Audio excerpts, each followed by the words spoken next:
নমস্কার বন্ধুরা, টিয়াপিয়া রান্নাঘর চ্যানেলে তোমাদের সবাইকে স্বাগত। চলে এসেছি নতুন একটা রেসিপি নিয়ে, এই তালের সময় তালের লুচির রেসিপি নিয়ে। ভিডিওটা তাহলে প্রথম থেকে শেষ পর্যন্ত দেখতে থাকো। প্রথমেই আমি তালটাকে তাল চাঁচুনি দিয়ে চেটে নিয়েছিলাম, আর তারপর একটা গুঁড়ি চালনা নিয়ে এইভাবে তালটাকে ঘষে ঘষে তালের মাড়িটাকে বের করে নিচ্ছি। এতে করে তালের মধ্যে যে চোচালিগুলো থাকবে সেটা চালুরির মধ্যেই আটকে যাবে। তোমরা চাইলে এটা ছাঁকুনির সাহায্যেও করে নিতে পারো।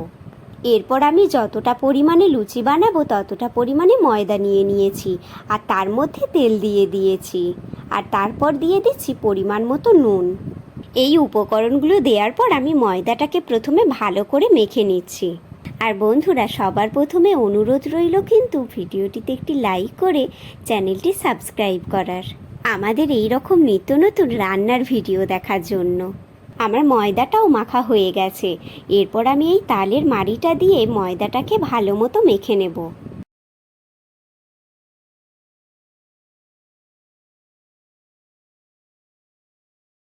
আমার এখানে তালের মাড়িটা একটু কম পড়ে গিয়েছিল, সেই জন্য আমি এখানে জল দিয়ে দিয়েছি অল্প পরিমাণে, আর তারপর ভালো করে মেখে নিচ্ছি।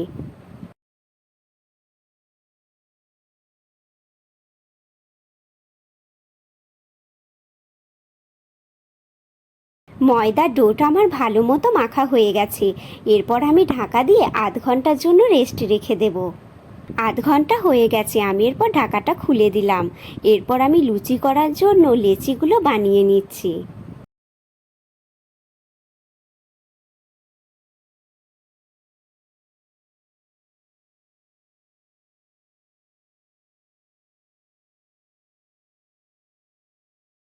দেখতেই পাচ্ছ লেচিগুলো এতটা পরিমাণে করা হয়েছে, এখনও বাকি রয়েছে। এরপর আমি বেলে নেব লুচিগুলো।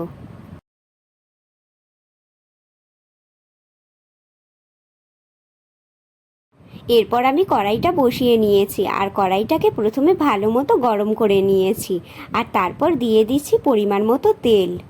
তেলটাকেও কিন্তু প্রথমে ভালো মতো গরম করে নিতে হবে।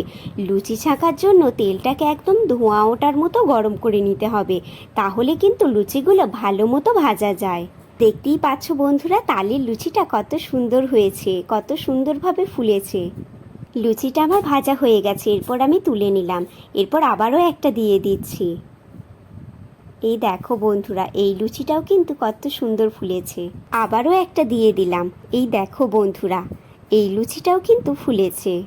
আমার কিন্তু তালের সবকটা লুচি সুন্দর হয়েছে। এরপর আমি একটা জায়গার মধ্যে লুচিগুলোকে সাজিয়ে নিচ্ছি। তো বন্ধুরা, ভিডিওটা তাহলে এখানেই শেষ করছি। আমাদের ভিডিওগুলো যদি তোমাদের ভালো লেগে থাকে তাহলে ভিডিওটিতে একটি লাইক করে চ্যানেলটি সাবস্ক্রাইব করে দিও।